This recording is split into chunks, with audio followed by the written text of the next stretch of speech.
Tudo da Canção Nova em um só lugar. Canção Nova Play. No nome do Pai, do Filho e do Espírito Santo. Amém. Amém. Vocês viram como foi maravilhosa a oração da manhã? Tanto assim que quando eu terminava a oração eu dizia: ou nós paramos por aí e nem precisa de palestra, porque a oração fez tudo, ou então nós temos que avançar decididamente a partir da oração. E é claro, eu só tinha uma opção, era partir decididamente, avançar decididamente a partir desta palestra, a partir desta oração. Até eu quero partir daquele testemunho que a Luzia trouxe. Vem cá, Luzia, repete o testemunho da moça que disse para você da situação do salão de baile. Talvez ela não se lembre mais, mas é a Cidinha Romeiro. Acho que até é bom colocar assim o nome para ver que é de verdade. Hoje nós duas somos duas mulheres maduras, em idade, mas naquela época éramos bem novas. Eu tinha meus 23 anos e ela um pouquinho mais. E ela me disse, até sorrindo, né? Nós estávamos conversando justamente dessas coisas que o jovem vive, que nós vivemos. E ela me disse, olha, a maneira que Deus me mostrou de sair das situações difíceis, principalmente quando as sensações começam e eu me sinto arrastada para cair assim em coisa, em libertinagem mesmo. Ó Maria concebida sem pecado, rogai por nós que recorremos a vós. E eu disse 3 vezes. Aí quando eu sentei ali, eu me lembrei que ela não falou 3 vezes. Ela falou que ela rezava muitas vezes. Então, quando ela estava assim, para cair numa situação, ela dizia, ó Maria concebida sem pecado. Todas as vezes que ela ia num baile, e que dançando com o rapaz, ele começava a envolvê-la em sentimentos, em afetos, ali no abraço do dançar, ela imediatamente se esquivava e deixava o rapaz no lugar para sair da situação e ficar até sozinha, mas não se deixar envolver. E que Nossa Senhora era o socorro para essa hora. O importante aqui é o seguinte: você parece uma coisa absurda, uma moça num salão de baile, dançando com o rapaz. Quando ele começa a dançar mais sensualmente, você sabe quando é que isso começa? Ela quando vai se sentindo envolvida também pela sensualidade. Parece para você absurdo ela largar o rapaz dançando sozinho, né, no meio do salão, e ela se afastar e começar a rezar: ó Maria concebida sem pecado, rogai por nós que recorremos a vós. Parece um absurdo, mas veja, foi isso que aconteceu com a que hoje é Santa Faustina, mas naquele tempo era a mocinha Faustina. Ela veio da casa dos pais dela, que moravam bem no interior da Polônia, veio para uma cidade maior para trabalhar, e só tinha conseguido trabalhar em casa de família. Então, longe dos pais, trabalhando numa casa de família, portanto, sem sentir ainda nenhuma realização, o que ela fazia nos finais de semana, ela ia para os bailes, onde iam os seus colegas, as suas colegas. E foi justamente num sábado à noite assim, num baile, que de repente ela estava dançando com um rapaz, quando Jesus lhe fala muito claramente. Ela ouviu Jesus lhe falando: até quando eu vou ter paciência com você? Até quando eu vou precisar ter paciência com você. Aquilo chocou Faustina.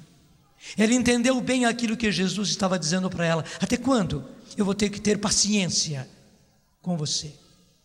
E até quando você vai continuar se afastando de mim?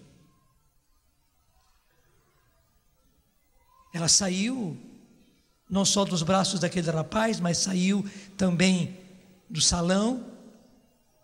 E conta a ela que, graças a Deus, ela encontrou uma igreja vazia, aberta, e vazia também. Foi lá para bem perto do sacrário. E ela acabou passando a noite inteira ali, naquela igreja.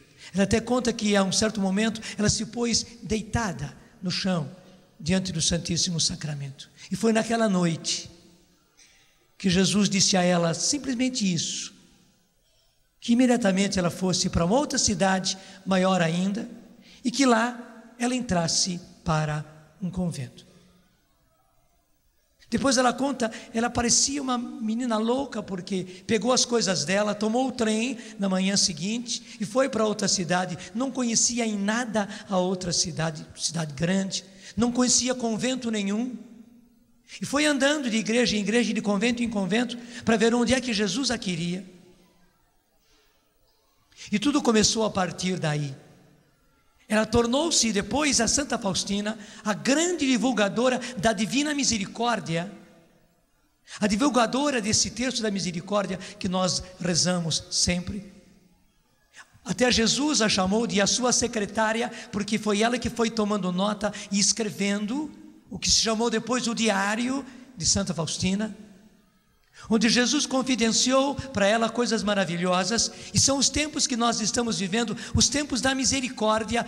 O próprio Jesus disse para ela que são os tempos finais. Até ele disse: a minha vinda está próxima, muito próxima, e antes que eu tenha que usar da minha justiça, eu quero usar da minha misericórdia. Então disse ela: vai para o mundo, espalhe a minha divina misericórdia, e que os homens, que as criaturas humanas possam aproveitar da minha misericórdia. Antes que eu tenha que usar da minha justiça, eu vou ter que usar da minha justiça, mas antes que eu tenha que usar da minha justiça, eu quero usar de toda a minha misericórdia. E foi admirável a obra que Faustina realizou, e todos nós ainda nos beneficiamos dessa obra. Nesses dias que se passaram, essa semana que terminou, o Papa estava na Polônia. Vocês sabem muito bem disso. Por que o Papa foi à Polônia? Porque ele foi justamente consagrar o novo templo da Divina Misericórdia, porque aquela igreja era uma igrejinha pequena, e cresceu tanto no mundo a Divina Misericórdia. O próprio Papa, o grande escrito dele, o segundo documento que ele escreveu, se chamou justamente Rico em Misericórdia, onde justamente o Papa colocou todo o coração dele. Ele foi formado na Divina Misericórdia, ele morava ali pertinho. O próprio Papa conta que nos tempos dele de jovem, ele ia ao templo da Divina Misericórdia para rezar. Nos tempos dele de jovem, ainda antes de ir para o seminário. Depois ele foi para o seminário, viveu um seminário clandestino, porque naquele tempo na Polônia não se podia ser seminarista, não se podia estudar para padre, como se falava naquele tempo. Ele foi ordenado clandestinamente, de noite, praticamente às escondidas. E o lugar de refúgio dele era essa igreja, esse templo da Divina Misericórdia. Daí foi necessário construir um novo, e o Papa estava dizendo que ele queria ir consagrar. E por isso, já pela idade e pela situação de saúde dele, mesmo sem terminar tudo, convidaram, e o Papa foi para consagrar o templo da Divina Misericórdia. Veja, tudo começou num salão de baile, onde uma moça, até uma moça pobre, uma moça que vivia sozinha, trabalhando em casa de família numa cidade grande, disse um não, porque Jesus colocou no coração dela que ela dissesse não. Portanto, gente, embora pareça absurdo, uma atitude dessas, uma moça deixar o rapaz sozinho, ir para o canto e rezar: ó Maria concebida sem pecado, rogai por nós que recorremos a vós. Na verdade, isso não é um absurdo. Eu digo, esta é uma necessidade para os tempos presentes. E para você poder entender bem, como eu disse, ou eu deixava de fazer a palestra, ou eu ia a fundo avançando a partir da palestra. Há um livro de um autor que não é católico, não é cristão, ele não escreveu nada de espiritual, ele escreveu um livro, Fukuyama. Eu não sei se ele é japonês, se ele é coreano, só sei que ele é daqueles países asiáticos. Ele escreveu um livro que se chama O Fim da História, onde ele analisa o fim de várias civilizações. E como ele é oriental, ele não analisou apenas as civilizações ocidentais, ele analisou também as civilizações orientais, que são mais próximas dele. E Fukuyama chegou a uma das conclusões impressionantes, é que todas as civilizações que caíram, ele mostrava inúmeras civilizações que começaram, cresceram, tiveram seu auge e depois desapareceram, sumiram essas civilizações. Todas elas, quando desapareceram, é porque tinham chegado a uma situação enorme de depravação sexual. Eu fiquei impressionado quando vi essa constatação. E ele analisa, por exemplo, a situação dos romanos, que todos nós conhecemos. Os romanos eram muito fortes, muito guerreiros, e os romanos, vamos dizer, começaram muito bem. Era um povo sadio, eu diria um povo casto. Mas depois, quando os romanos conquistaram o mundo, quando se tornaram senhores do mundo, quando veio a riqueza, quando veio o esplendor, quando veio a fama, quando veio o poder, também os romanos caíram numa terrível depravação, onde não somente toda a sexualidade, homem e mulher, acontecia, mas os romanos, tão fortes, tão firmes, tão guerreiros, entraram também pelo campo da homossexualidade. Fukuyama analisa que até entre os senadores de Roma havia homossexualidade. E Roma caiu. O Império Romano caiu. Nós podíamos dizer, a civilização romana caiu, como tantas outras civilizações. Você vai a Roma hoje, você encontra apenas os destroços daqueles palácios, daquelas vias, os restos que sobraram de uma civilização. Interessante, quando nós fizemos a primeira peregrinação mariana, a Canção Nova promoveu durante um bom tempo peregrinações. Um dos santuários aos quais nós fomos foi o Santuário de Pompeia. Até existe o filme chamado Os Últimos Dias de Pompeia. Pompeia era uma cidade próxima ao mar, litorânea, no sul da Itália, portanto numa região quente, que era a grande região de veraneio, de férias, portanto, e férias de verão dos romanos. Os grandes de Roma iam para Pompeia nos tempos de verão. E hoje ainda se vê lá a depravação que era a cidade de Pompeia. Você sabe que Pompeia foi vítima de um vulcão. Mas interessante, não foram as larvas do vulcão. Em pleno meio-dia, o Vesúvio, distante dali, explodiu. E somente as cinzas vieram de longe e os gases vieram de longe, atingindo Pompeia. Primeiro os gases. E impressionante. Aquelas pessoas foram se asfixiando com aquele gás e foram caindo ao chão e morrendo, e depois aquela poeira, aquele pó do vulcão as foi sepultando. Gente, durante séculos, Pompeia ficou soterrada. Pompeia é lá do tempo dos romanos, portanto do começo do cristianismo. E foi somente nos anos 1900 que foram fazer escavações. E impressionante, quando eles fizeram as escavações, eles tiveram a impressão que eles tinham encontrado os corpos das pessoas. Só que depois perceberam que, na verdade, eles não tinham encontrado os corpos. É que aquela poeira vulcânica, portanto muito rica em carbono, caindo sobre eles, portanto é uma poeira pesada,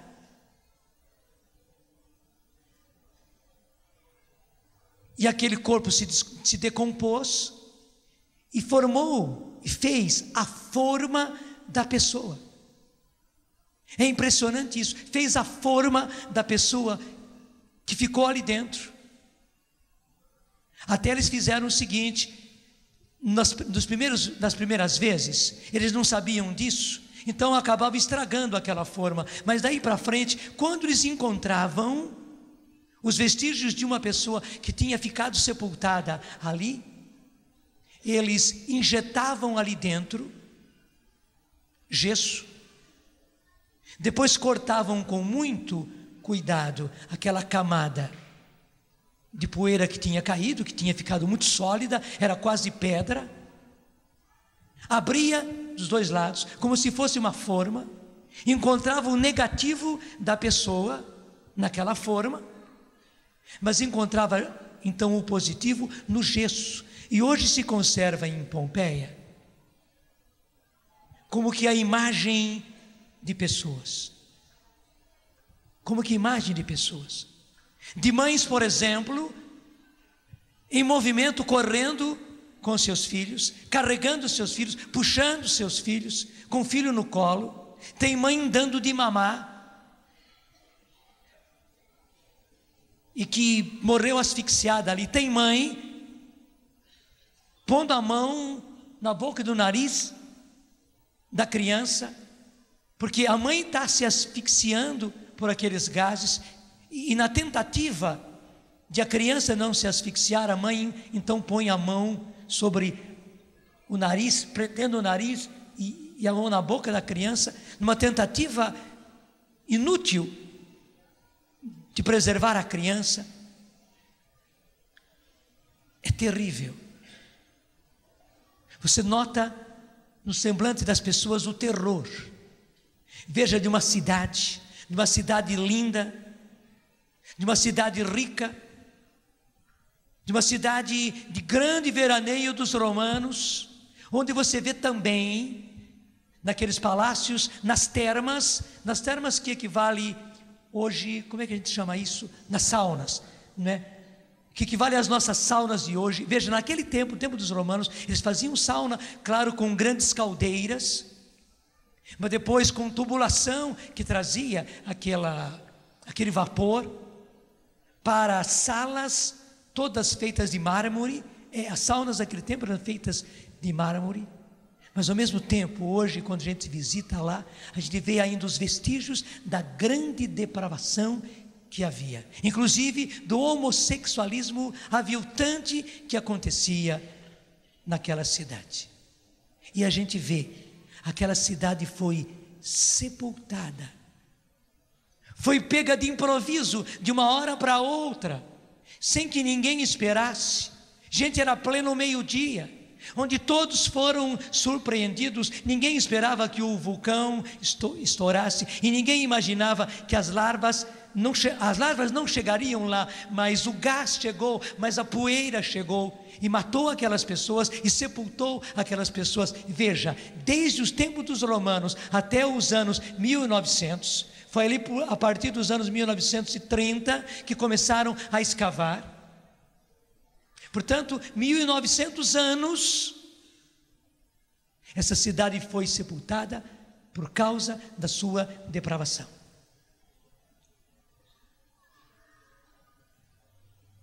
Ao mesmo tempo, surgiu na Itália, também nos anos 1900, um senhor convertido, teve uma grande conversão, que Nossa Senhora o impulsionou a ir pela Itália inteira, ele como mero leigo, e naquele tempo era uma coisa rara isso, impulsionando a devoção ao rosário, e Nossa Senhora o levou a construir um grande templo, a Nossa Senhora do Rosário, ali em Pompeia, e ele construiu, e todo mundo achou uma loucura. Pompeia não tinha nada, até diziam que ele foi construir um templo a Nossa Senhora do Rosário para as cabras, para os bodes que pastavam ali naquela região, gozando dele. Mas Bartolô, este senhor, uma vez que foi Nossa Senhora que mandou, ele construiu um lindo templo. E interessante, gente, não tinham ainda feito as escavações. Quando fizeram as escavações, daí que viram uma coisa impressionante. Esse templo de Nossa Senhora do Rosário está justamente na frente do lugar da antiga Pompeia, onde ficaram as escavações. Até você sair da igreja e logo na frente já começam as escavações, que hoje estão cercadas, porque são escavações ainda, não terminaram as pesquisas, mas você visita, você vê tudo isso que eu falei e muito mais ainda. Quando eu vi aquilo, meu Deus do céu, meu coração tremeu. Eu disse, aqui Deus está dando para a humanidade, para a nossa humanidade, para os tempos de hoje, Deus está dando um espetáculo. Ele está dizendo, vejam meus filhos, o que faz a depravação. Veja meus filhos, a salvação que eu entrego a vocês. Aqui está o templo de Nossa Senhora do Rosário.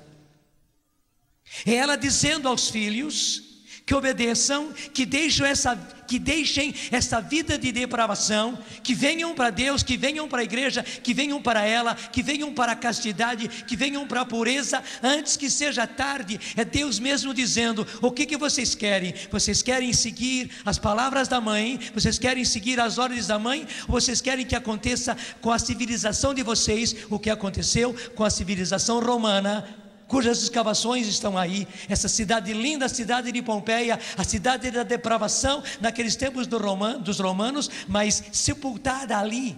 O que você quer? Seguir e obedecer à mãe, ou você quer que você e a sua civilização chegue a este ponto? E sabe, gente, Fukuyama, repito, que é um autor que nem é cristão, simplesmente ele fez um livro porque ele era um pesquisador, que fez essa constatação infeliz, que todas as civilizações que caíram, antes de caírem, elas chegaram a uma depravação moral muito grande, onde a depravação sexual é que imperava, onde ele disse que também o homossexualismo imperava. Ele dizia mesmo, era uma pouca vergonha, e essas civilizações caíram, ele mesmo diz, ruíram, apodreceram, e ele disse, no final do livro, depois de analisar todas essas civilizações, ele disse, a nossa civilização está no mesmo ponto, ela está no ponto de putrefação. A nossa civilização.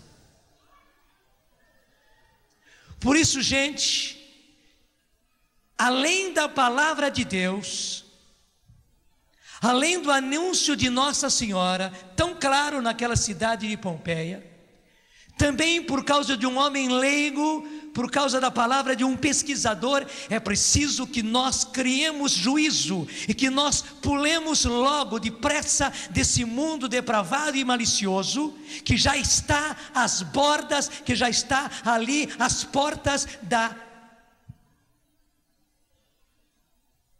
queda, do término do seu fim. Nós já estamos no fim. Não sou eu não gostaria de dizer isso. E nós somos iludidos porque o progresso é muito grande, porque a técnica é muito grande. E veja, eu não estou dizendo com isso que Deus vai castigar a nossa civilização, não. Eu não estou dizendo que Deus vai trazer um grande castigo para castigar a humanidade, não, porque Deus não castiga. Você viu que eu comecei toda essa palestra falando a respeito de Santa Faustina, que veio trazer o anúncio da grande misericórdia. Deus quer usar até o fim da misericórdia, da misericórdia, da misericórdia, da misericórdia. Jesus está aí, e você conhece muito bem o quadro de Jesus misericordioso. Do coração dele saem aqueles raios brancos e vermelhos, saem do seu coração, que é o seu sangue e a sua água, em direção da humanidade, para salvar essa nossa pobre humanidade, que vai indo já para o seu final, que já está na decadência, como diz Fukuyama, já está em fase de putrefação. E você sabe que quando chega a fase de putrefação é morte, não tem retorno. Até no nosso corpo é assim mesmo. Quando um membro gangrena, se o seu dedão gangrena, precisa cortar o dedão imediatamente, porque se não corta o dedão, a gangrena pode subir para o pé, pode subir para a perna, e pode chegar a sua corrente sanguínea toda e acabar com você. Gente, o nosso mundo está gangrenado.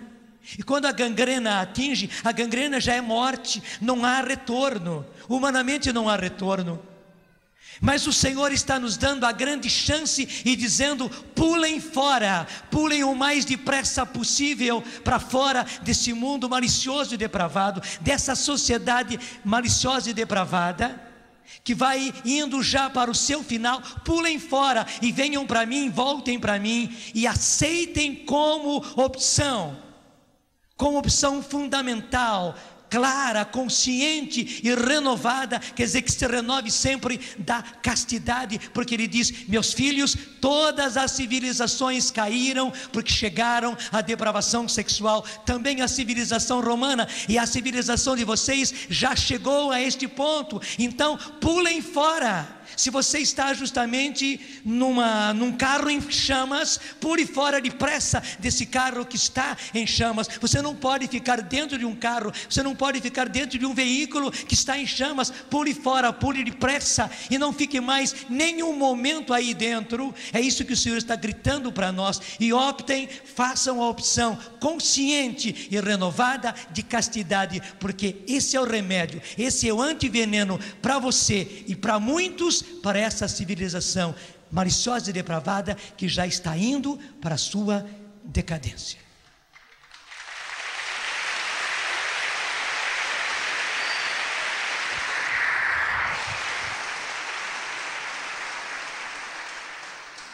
Eu agradeço, mas aproveito para perguntar: o que é que você aplaudiu?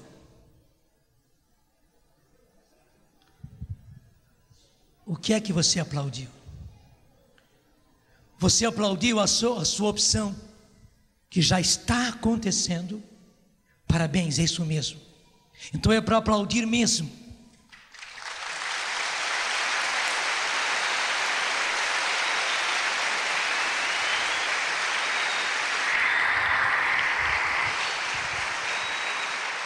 Sabe, gente, eu não estou falando brincadeira. E para dizer a verdade, eu não vim preparado para falar isso. É que você percebeu, a oração da manhã, mais uma vez, levou-nos por esse rumo.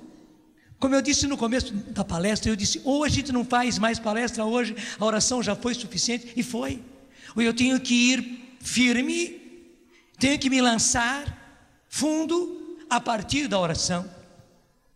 E portanto, até a Noeli, que é minha secretária, eu pedi para ela: vai correndo, vai buscar também a minha Bíblia da Ave Maria, porque eu tive que mudar tudo na hora.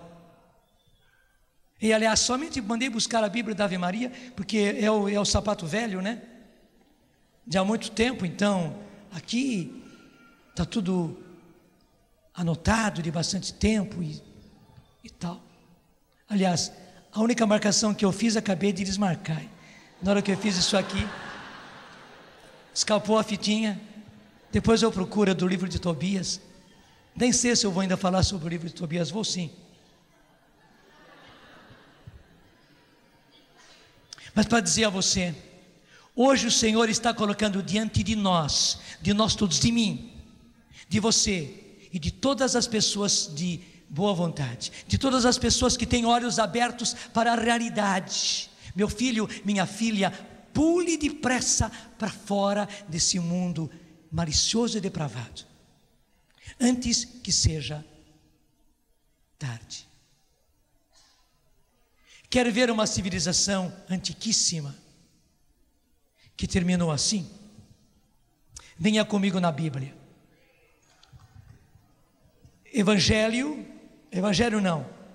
Livro do Gênesis, né? Então o Evangelho do Gênesis, né?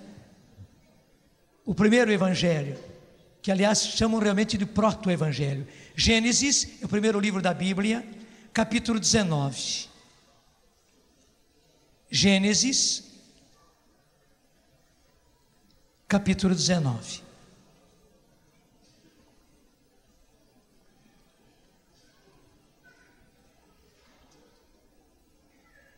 Você se lembra muito bem que 3 anjos, e todos os exegetas concordam que esses 3 anjos não eram simplesmente anjos, era a própria Trindade, mas se apresentaram em forma de 3 anjos para Abraão. Abraão os recebeu. Foi nesse momento que aqueles 3 anjos disseram que no ano seguinte Sara teria um filho, a grande promessa para Abraão, e realmente teve, e aí começa a descendência de Abraão. E antes de sair da casa de Abraão, o Senhor, até interessante que a Bíblia muda, né? Não fala mais em anjo. O Senhor disse: eu não posso ir embora. Contar para Abraão aquilo que vai acontecer. Você pode encontrar isso no capítulo 18, versículo 17. Gênesis 18, versículo 17. O Senhor disse consigo: acaso poderei ocultar a Abraão o que eu vou fazer? Pois Abraão virá a ser uma nação grande e forte, e nele serão abençoadas todas as nações da terra. De fato, eu o escolhi para que ensine seus filhos e sua casa a guardarem os caminhos do Senhor, praticando a justiça e o direito, a fim de que o Senhor cumpra a respeito de Abraão o que lhe prometeu. Então o Senhor disse: o clamor contra Sodoma e Gomorra cresceu e agravou-se muito o seu pecado. Vou descer para verificar se as suas obras correspondem ou não ao clamor que chegou até a mim. Partindo dali, os homens se dirigiram para Sodoma, enquanto Abraão ficou ali na presença do Senhor. Aí tem aquele fato interessantíssimo. Então, aproximando-se, Abraão disse: vais realmente exterminar o justo com o ímpio? Se houvesse 50 justos na cidade, acaso os exterminaria? Não perdoarias o lugar por causa dos 50 justos que ali vivem? Então, você conhece esse fato.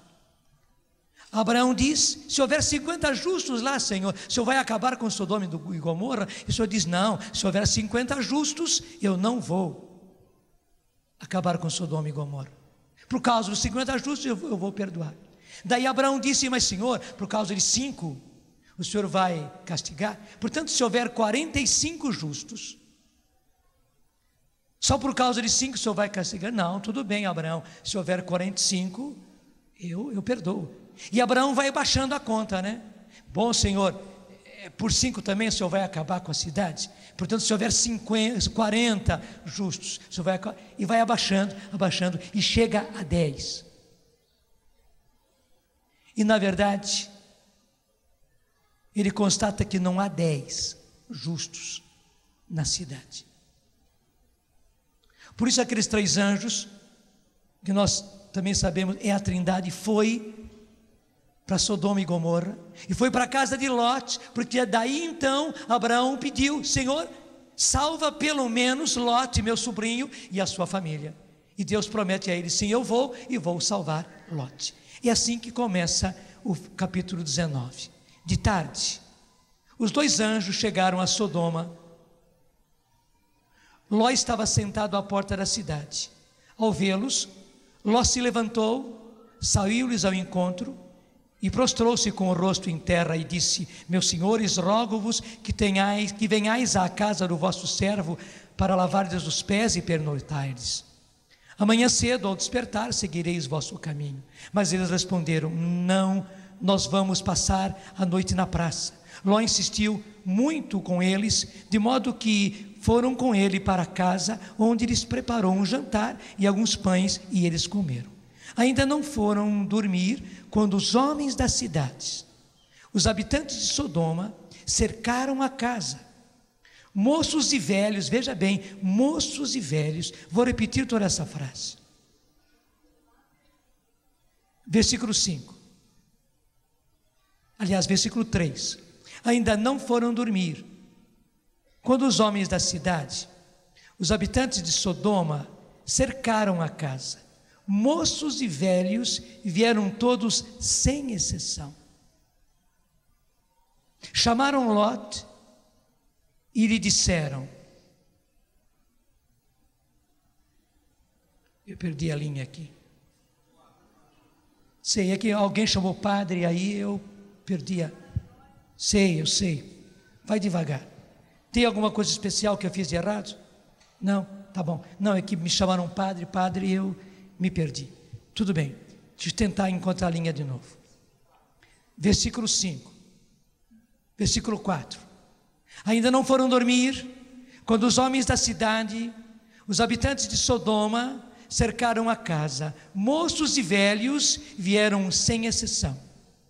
Chamaram Ló e lhe disseram: onde estão os homens que vieram à tua casa essa noite? Traze-os cá até nós para termos relações com eles. Não está assim na sua Bíblia? Tá ou não está? Tá.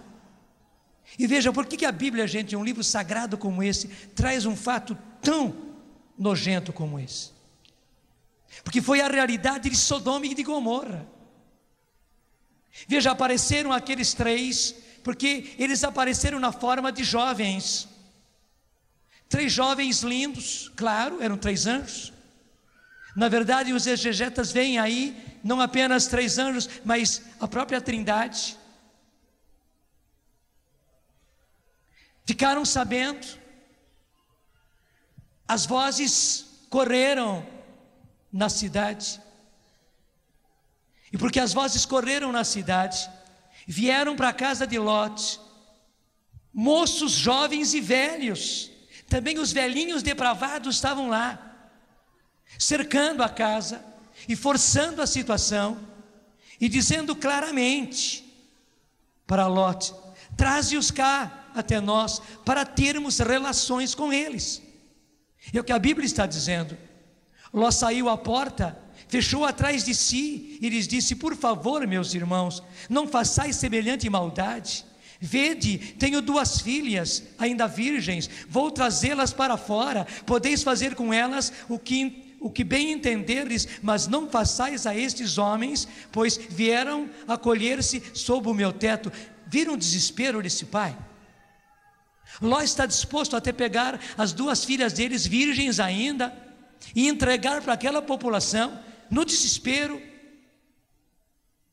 para que eles não peguem aqueles jovens, que também Ló percebeu que eram anjos do Senhor, e talvez Ló tivesse percebido que era o próprio Senhor.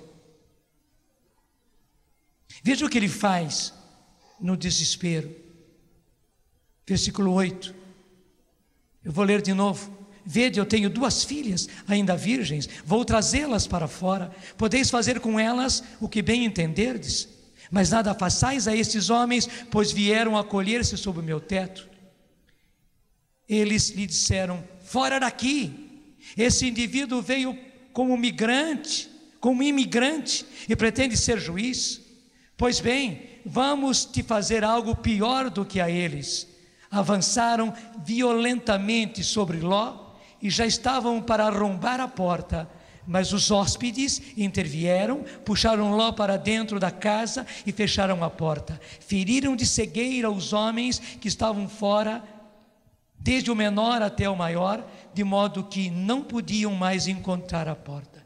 Os 2 homens disseram a Ló: se tens aqui ainda algum parente, genro, filho ou filha, tudo o que tens na cidade, tira-o daqui.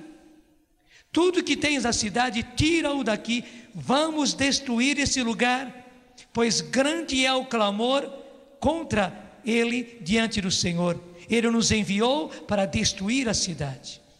Ló foi então falar com os genros que estavam para casar com suas filhas e lhes disse: levantai-vos e saí deste lugar, porque o Senhor vai destruir a cidade. Mas os genros ainda não tinham se casado, né? Mas iam se casar com suas filhas. Ló teve a bondade de chamá-los, para que também eles fugissem da cidade, antes que o Senhor destruísse a cidade. Mas os genros julgaram que estivessem brincando.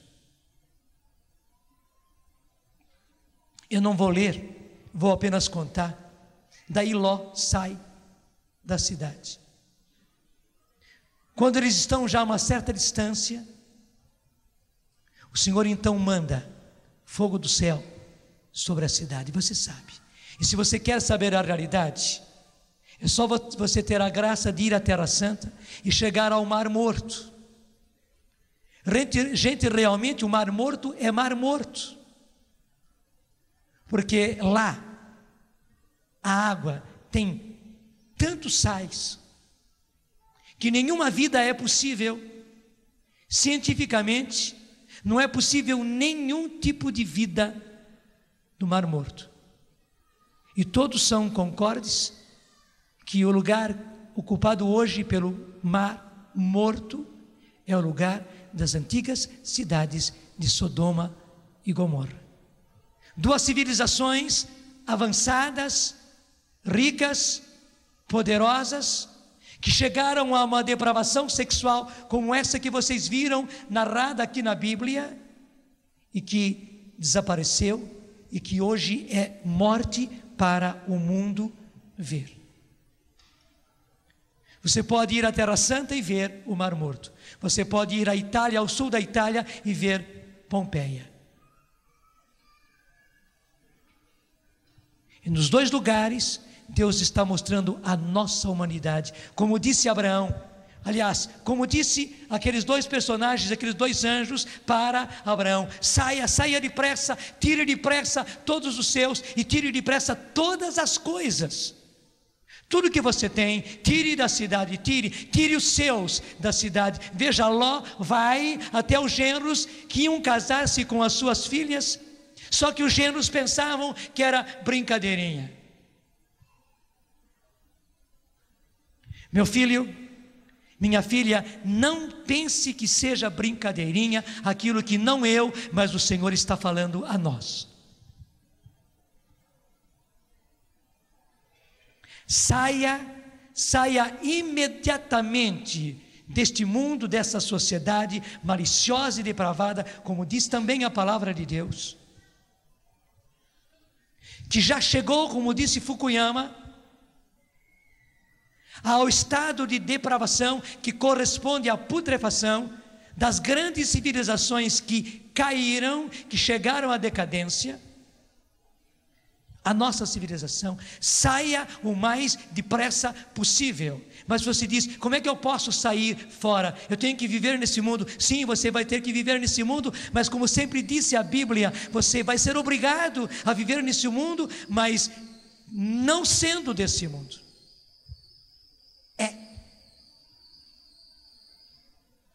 Você já é cidadão do reino de Deus, e veja, não é um reino de Deus aéreo, não, é um reino de Deus que já está para ser instaurado, gente. Até quando o Senhor vai aguentar essa depravação que está diante de nós? Até quando?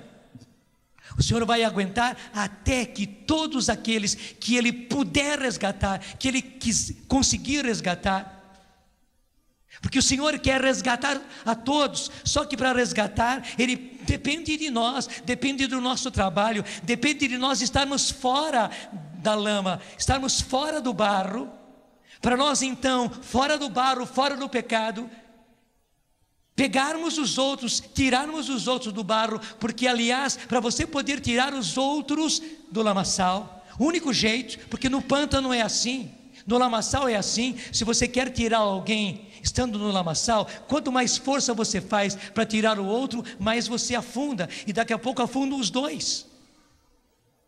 Você precisa estar fora do lamaçal, você precisa estar no lugar seguro, você precisa estar sobre a rocha.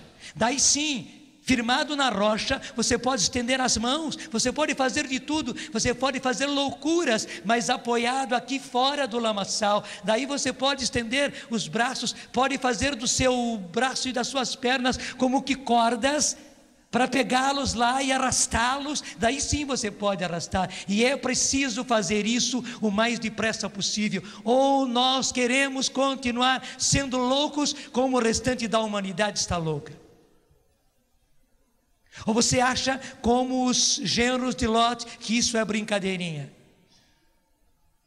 Se você acha que isso é brincadeirinha, meu filho, eu vou chorar lágrimas de sangue sobre você, mas vai acontecer para você o que aconteceu com os genros de Lot. Eles ficaram, e o fogo que caiu, caiu sobre eles. Gente, a coisa é séria, é muito séria.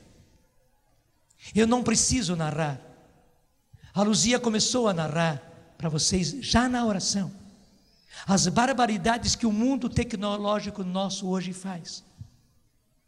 Nós já partimos da loucura da pornografia, porque na verdade a pornografia é uma loucura, porque se pelo menos fosse relações sexuais mesmo, tudo bem, está tudo errado, são relações sexuais muitas vezes fora da natureza, depravadas, mas são relações sexuais humanas. Mas a pornografia, na verdade, é uma tolice. Você está se enchendo de imagens,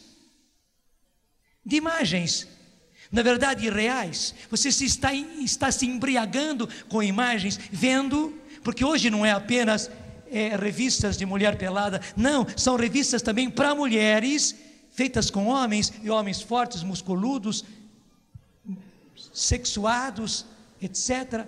E as mulheres devoram essas revistas, verdade ou não é? Mas além da pornografia, além dos vídeos, além dos filmes, nós temos o horror da internet, você sabe disso, dos sites pornográficos. Eu vou lhes dizer francamente, eu não vi nenhum, mas atendendo na Canção Nova, ouvindo as pessoas, nós vemos o horror que está acontecendo. Gente, com um meio maravilhoso, que o próprio Papa disse, a internet é o meio de comunicação do terceiro milênio, e é mesmo. Só que o que aconteceu foi que o inimigo, como diz lá o Evangelho, veio rapidinho e já jogou logo um joio. Semeou joio grosso, joio sujo. E infelizmente, nós encontramos muito trigo, graças a Deus, na internet, mas com o trigo nós encontramos muito joio, e infelizmente, como o joio atrai mais, eu digo a você, você precisa tomar um propósito na sua vida, uma decisão na sua vida, uma decisão consciente e renovada. Por que eu digo renovada? Não é só para agora, é para amanhã, para depois, assim como nós temos o PHN, gente, é isso todos os dias. Você precisa tomar uma decisão de nunca, de nenhuma vez, acionar nenhum desses sites pornográficos, nem por curiosidade. Sabe por quê? Porque eles são viscosos. As pessoas que nos contam mostram que eles têm justamente os olhos da serpente, a atração da serpente. E você sabe que a serpente como que hipnotiza. Eu já vi passarinho hipnotizado pela cobra. Eu estava no quintal da minha casa E eu vi um passarinho que parecia bobinho, porque eu também armava arapuca, né? Com um menino. Era uma peneira que a gente tinha, com um pauzinho. A gente ficava longe, escondidinho, atrás, numa árvore, no mato. E na hora que o passarinho, a gente punha ali isca, né? Para o passarinho pegar. Até que ele colocava fruta, goiaba, coisa que o passarinho gostava. Então o passarinho vinha debaixo da arapuca. Na hora que ele estava embaixo, comendo as frutas, a gente puxava a cordinha, derrubava a arapuca e o passarinho ficava embaixo. Só que eu, ali do meu esconderijo, eu comecei a ver o passarinho não indo para a arapuca que eu armei, mas o passarinho bobinho. Ele estava lá assim, pulandinho, né? Com aquele jeitinho dele assim, olhando para um ponto. Eu fiquei admirado, mas o que tem aquele passarinho? Será que aquele passarinho está doente? Depois de um pouco que eu vi, gente, o horror. Havia uma cobra e eu fiquei paralisado lá no meu esconderijo. Eu não tinha nem como sair dali. Eu vi a cobra de olhos vidrados sobre o passarinho, e o passarinho hipnotizado, e o bobinho andando, na direção da cobra, pulando, aquele pulandinho, bonitinho, né? E eu querendo gritar, bobinho, não vai. Mas da minha garganta nem saía grito, gente, eu estava assim, tão terrificado pela cena. E eu vi o passarinho se aproximar, e a cobra pegar. Depois a cobra arrastou e levou embora. Eu nem quis ver o que ela fez com o passarinho.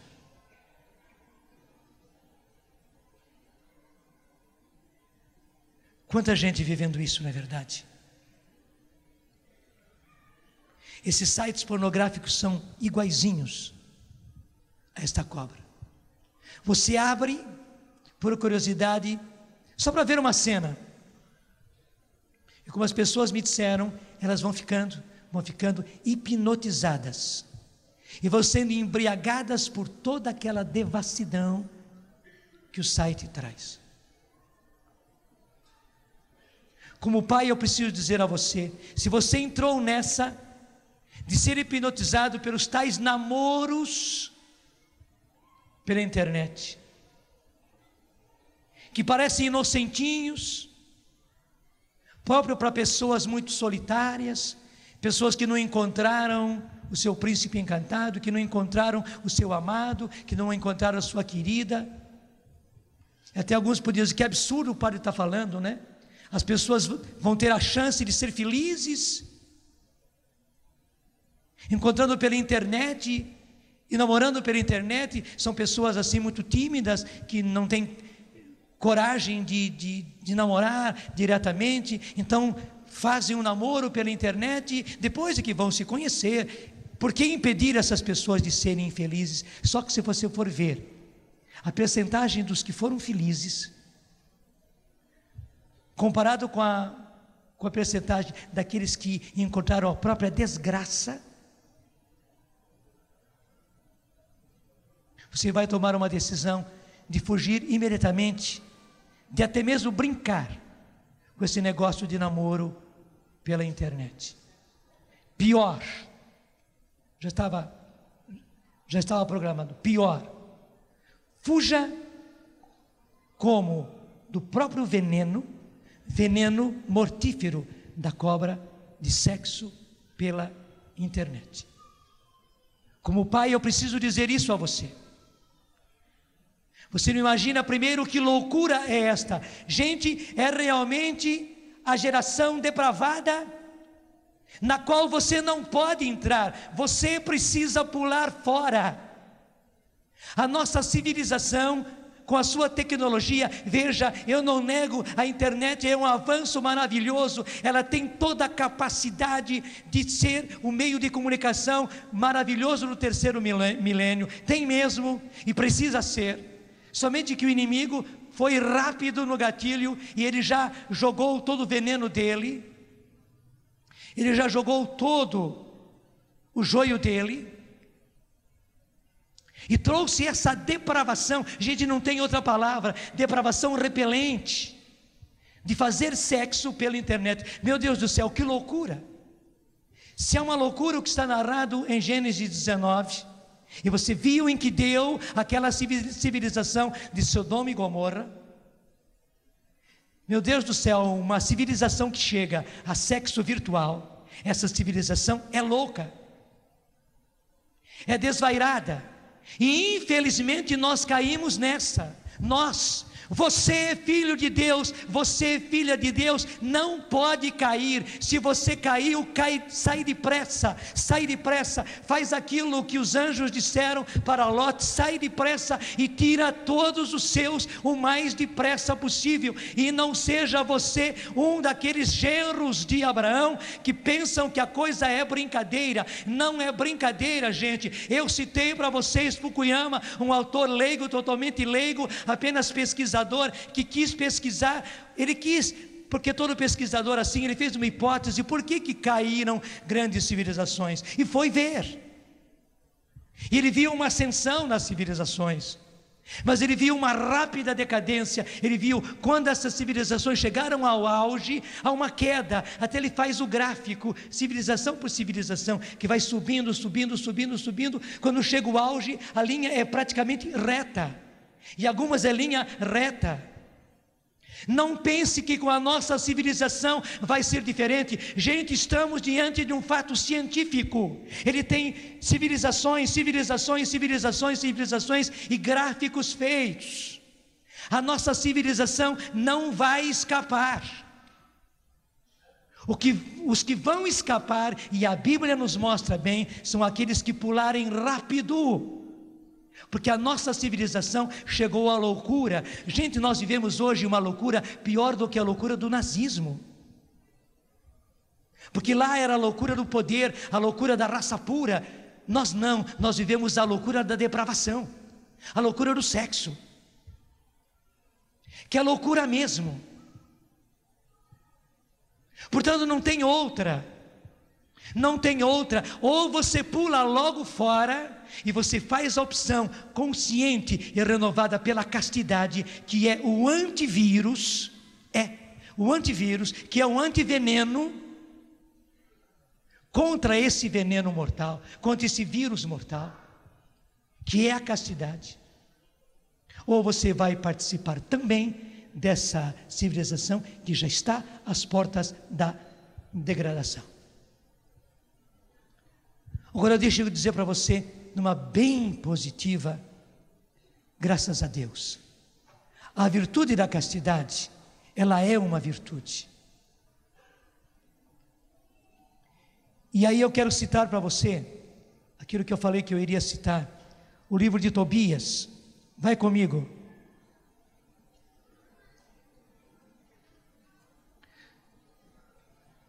Tobias capítulo 8.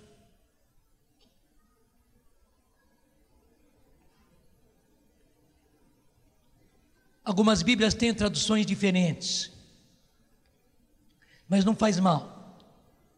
Eu vou por esta tradução, que é da Bíblia da Ave Maria. Se a sua não corresponder, não faz mal, nem fique procurando, escute apenas a leitura. Livro de Tobias, capítulo 8, versículo 4. Tobias 8, 4. Tobias foi mandado pelo seu pai Tobit para buscar aquele dinheiro, porque a família já estava passando fome. E o anjo Rafael é que acompanha Tobias. É uma história bonita, vale a pena. Nesses últimos dias, indo e voltando ao Japão, eu li todo o livro de Tobias. Foi uma graça para mim. Reli o livro de Tobias. E chega um momento em que o próprio anjo vai conduzindo. Tobias não imaginava que fosse um anjo, era um rapaz que o estava acompanhando. O encaminha para casa, onde ele vai encontrar Sara, que vai ser sua esposa, por escolha do céu, por escolha de Deus. A história é bonita. Eles chegam lá, Os pais de Sara são parentes do seu pai, Tobit. Se emocionam quando veem que aquele moço chegou. Pelas leis judaicas, ele que tinha direito de casar-se com ela, porque os judeus casavam entre si, não casavam-se com estrangeiros, com pagãos. Por serem pagãos, eles não se casavam com estrangeiros. Preparam tudo, o casamento deles é feito, e a moça já estava no quarto, como costumavam as judias, preparadinha, prontinha, no leito. Era assim que as judias esperavam o seu marido, estava prontinha para o seu marido no leito. Aí chega o versículo 4, então Tobias encorajou a jovem com essas palavras: levanta-te, Sara. Veja, o rapaz entra no quarto, e desculpe, em vez de avançar sobre ela, corajosamente, lindamente, o que Tobias diz a ela: levanta-te, Sara, e roguemos a Deus hoje, amanhã e depois de amanhã, 3 dias, hoje, amanhã e depois de amanhã, estaremos unidos a Deus durante essas 3 noites, depois da 3ª noite, consumaremos nossa união. E aí vem o principal, pelo qual eu quis ler, porque somos filhos dos santos, somos filhos dos santos, não somos quaisquer, somos filhos dos santos, e não nos devemos casar como os pagãos que não conhecem a Deus, e não nos devemos casar como os pagãos que não conhecem a Deus. Está aí. Nós podíamos até aumentar isso e dizer: nós não podemos viver mais a nossa sexualidade como os pagãos que não conhecem a Deus, porque na verdade, gente, nós vivemos num mundo pagão. Pior do que o mundo pagão, nós estamos pior do que os romanos de Pompeia. Nós nos tornamos uma civilização louca. E veja, louca não pelo poder, não louca pela riqueza, mas louca pelo prazer do sexo. É a loucura das loucuras. Ainda se fosse louca pelo poder, se ainda fosse louca pela riqueza, pelo saber, pelo conhecimento, vá lá. Mas louca pelo prazer, e o prazer do sexo. O que é que o Senhor quer de nós? O Senhor quer de nós homens e mulheres. E veja, assim como Tobias, a coisa precisa partir de nós homens. E se não partir de nós homens, por favor, você mulher, com quem Deus caprichou, seja Maria para nós e nos ajude. Mas é preciso que parta de nós homens a atitude de Tobias. Nós não podemos viver a sexualidade, nós não podemos viver o namoro, nós não podemos nos casar, nós não podemos viver o nosso casamento como os pagãos que não conhecem a Deus. Não podemos. Nós só podemos viver como os filhos de Deus que conhecem a Deus. E nós agora podemos dizer, como cristãos que conhecem a Deus, que conhecem a Cristo, que conhecem o Evangelho. Porque, gente, na verdade, viver a castidade é viver o sexo, não é não viver o sexo, não é não viver a sexualidade, não, é viver lindamente a nossa sexualidade, mas dentro do projeto de Deus.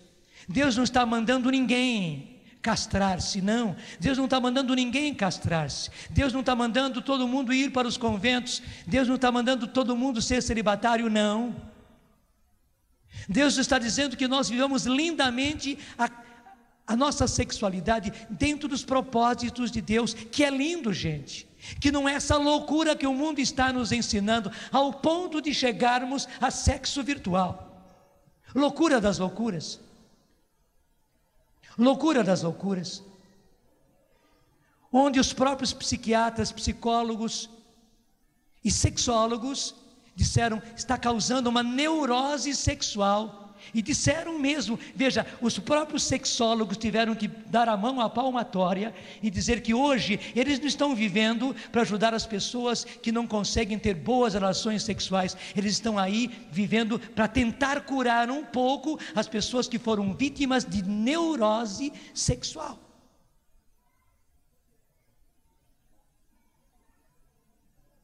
Deixa eu trazer um outro dado, que até noticiários trouxeram, mas os grandes meios, claro, ocultam isto, onde psicólogos e clínicos, médicos, portanto, ficaram apavorados pela quantidade de adolescentes, rapazes e moças, com enormes problemas sexuais, porque já viviam uma vida sexual, mas despreparados biológica e psicologicamente. O que causou neles?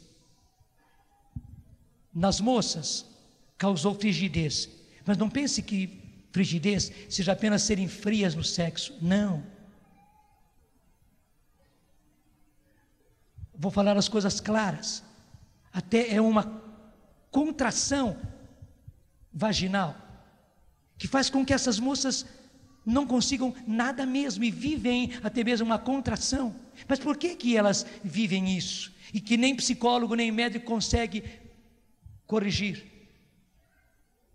Porque justamente avançaram para o campo do sexo de maneira errada, antes do tempo, despreparados biológica e psicologicamente. E da parte dos rapazes, os rapazes não conseguem ereção. Desculpe a expressão, rapazes, adolescentes, broxaram. Na hora de desabrochar, eles brocham. Sim, na hora de desabrochar, porque a adolescência é justamente onde o jovem desabrocha como uma flor. Mas adolescentes, gente, mas não são adolescentes inibidos, não, são adolescentes que avançaram no campo da sexualidade, mas como na verdade eles estavam, porque adolescente, despreparados biológica e psicologicamente. Não sou eu falando, não, foram médicos e psicólogos alarmados. E veja, remédio, Viagra não cura, disseram eles. Remédio não está curando, porque foram atingidos no âmago. Meu Deus do céu, loucura.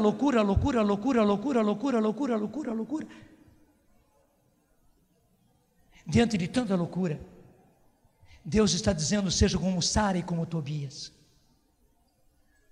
Se for o homem quem toma a iniciativa, tome e diga.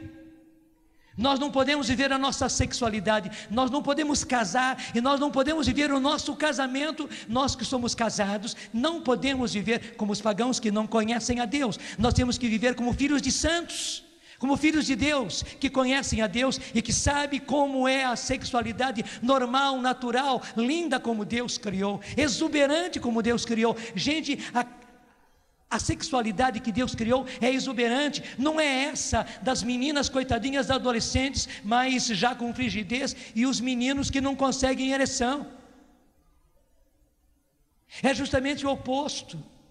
E se nós homens não formos firmes como Tobias, que você moça, que você mulher casada, que você mulher solteira, que você mulher adolescente, seja firme e diga como Tobias disse. Então é Sara dizendo para Tobias: levanta-te, não vivamos desse jeito, nós somos filhos de santos, nós não podemos viver a nossa sexualidade, nós não podemos nos casar, nós não podemos viver a nossa vida de casados como os pagãos que não conhecem a Deus. Só podemos viver a nossa sexualidade como os cristãos, como os filhos de Deus, como os filhos de santos, que sabem como Deus quer que nós vivamos. E saiba disso, a sexualidade como Deus quer, gente, ela é exuberante, ela é linda. Não são essas loucuras que estão causando neurose sexual que nos vão levar à plenitude e não vão nos levar à realização. Não. É um prazer que depois não é mais prazer. De tal maneira o prazer foi exacerbado que tornou-se neurose sexual. Diante disso, Só uma decisão consciente, uma decisão renovada, porque tem que ser renovada todos os dias, de castidade. E o que é castidade? É uma virtude. Virtude é uma palavra que vem dos Romanos. Voltamos aos Romanos, que quer dizer força. É uma força que vem de dentro de nós, é uma força que vem do Espírito Santo em nós. Por isso você precisa do Espírito Santo. É uma força que nos leva a viver a sexualidade dentro dos planos de Deus. E ao mesmo tempo, para vivermos a sexualidade dentro dos planos de Deus, é uma força que nos impede, é uma força que nos retira de vivermos a sexualidade do jeito que os pagãos vivem, do jeito que o mundo vive, do jeito que a depravação vive. Diga comigo: por causa de Deus, por causa dos tempos que estamos vivendo, por causa da civilização em que eu vivo, por causa do mundo ao ponto que ele chegou, eu opto pela castidade. Sim, eu faço a opção consciente e renovada de viver a virtude da castidade, pulando fora desse mundo depravado, esse mundo malicioso, que já está caminhando para a decadência. Eu sou o Senhor, Filho de santos. Eu sou teu filho. Claro, as mulheres dizem tua filha. Eu sou o Senhor teu filho. E vou viver a minha sexualidade, o meu casamento, a minha vida de solteiro.